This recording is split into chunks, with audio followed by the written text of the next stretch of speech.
Do you sometimes get snappy when you're hungry? Yeah? Have you ever wondered why?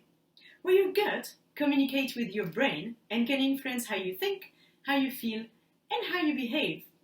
And actually, not only your gut, but also what is living inside your gut. Indeed, there are millions and millions of different bacteria living in your digestive tract, and they all have a potential role to play. And just as in humans, the gut microbiota can dictate behavior in animals. For example, some chickens can get really nasty. Pecking is a natural behavior of chickens. However, sometimes birds start to peck at other birds and they pull out their feathers. This behavior, called feather pecking, can lead to damages to the feather cover, and no one likes a bald chicken, including the chicken.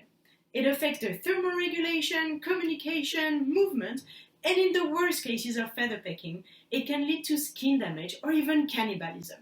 So this is a major welfare issue for chickens all over the world. For the longest time, we believed that feather pecking was being triggered by stress and frustration. But what if there is more to it? What if they act like this? Because something is wrong here, because something is messed up here in the first place.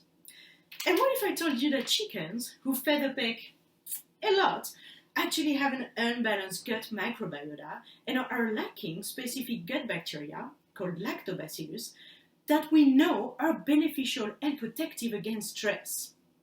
So this is where my research comes in.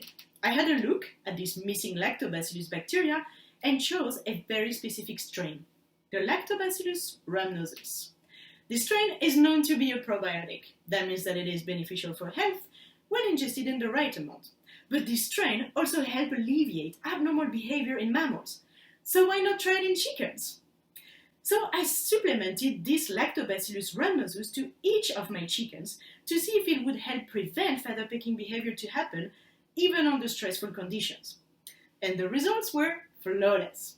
I found that stress triggered feather pecking behavior in the group of birds who received a placebo, but this did not happen in the group of birds who received the bacteria. Now imagine a farm with thousands and thousands of chickens. Farmers do not have the time to supplement each and every one of those chickens individually and every day like I did. So now my next steps are going to bring these promising results to the farms, and I am confident that with the right methods, we will manage to find an efficient way to prevent feather pecking behavior, and we will improve the welfare of millions of chickens all over the world.